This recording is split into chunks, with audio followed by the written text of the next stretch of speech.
For those of us in school who are trying to figure out the most effective way to study, science is here on hand to help. While it has been traditionally thought by many of us over the years that long hours in front of the computer or in the library before an important exam are required to maximize study time, this is actually not the case. So forget about long nights with eyelids drooping over pages and pages of text. Scientific research has expressed quite clearly that that isn't the way to study smart. And it turns out smart studying is a lot more fun than we might have thought. So just what cool techniques work best to maximize those precious days before the big exam? That's what we'll find out in this episode of the Infographic Show, Scientifically Proven Best Ways to Study. First of all, an unlikely helper is exercise. Blood chemistry has been proven to change the way the brain works, as the brain, the happy recipient of vital nutrients through exercise, repays the favor by increasing brain performance in the shape of a better and longer attention span, smoother information processing, and more fluid problem-solving skills. How does this work? Well, exercise releases an important blend of mood-altering hormones including dopamine, serotonin, and norepinephrine. This neural cocktail greatly enhances brain performance required for study and information retention, so in between study sessions, we should seriously consider hitting the gym, swimming some laps, kicking a ball around, or even dancing a few steps, because any kind of exercise greatly improves brain power.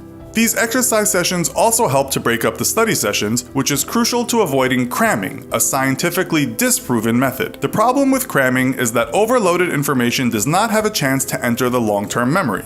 Short-term memory is the free, crazy space within your brain. Information rattles around inside there, but what we need to do is turn that information into knowledge, and that doesn't happen by cramming.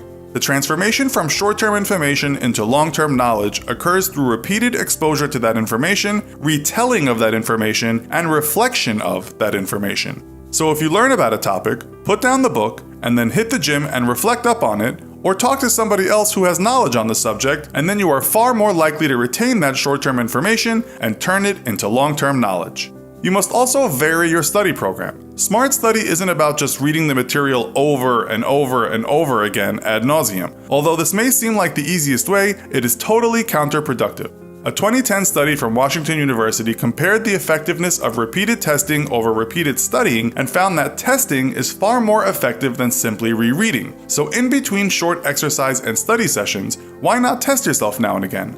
Or better still, find a study partner who is tackling the same subject and test one another. Compare your results, talk about them, and continue your study program in between exercising. There is no reason you should study completely alone, and without adequate testing, you will fail to see where the real information gaps are. Finally, get as much sleep as you can because sleep is crucial to brain development. When awake for the first few hours in the day, our alpha brainwaves are most active, which is the brain state most suited to the acquisition of information and knowledge.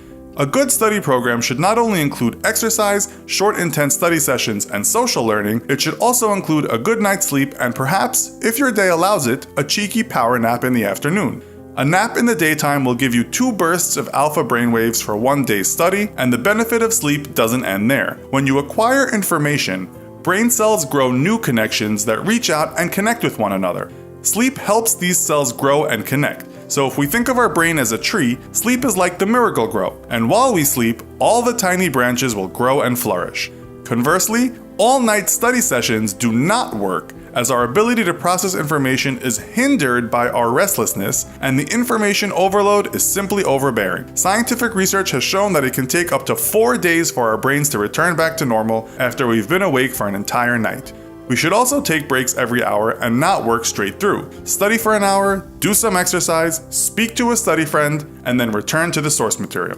While some experts might argue, researchers at Stanford School of Medicine agree that playing certain types of music, such as classical, may help students engage in the source material. While some of us prefer complete silence, an uplifting piece of non-distracting music without lyrics may improve mood and increase the chances of information retention.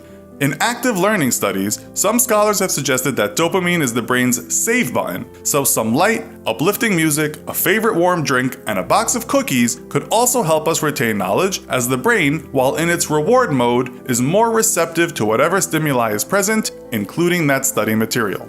Also, science has shown us that, as ridiculous as it may seem, striking a power pose before entering the exam room may be to our benefit. So think Superman or Wonder Woman. Put your hands on your hips, move your legs apart, chest expanded, deep breath, and say something awe-inspiring.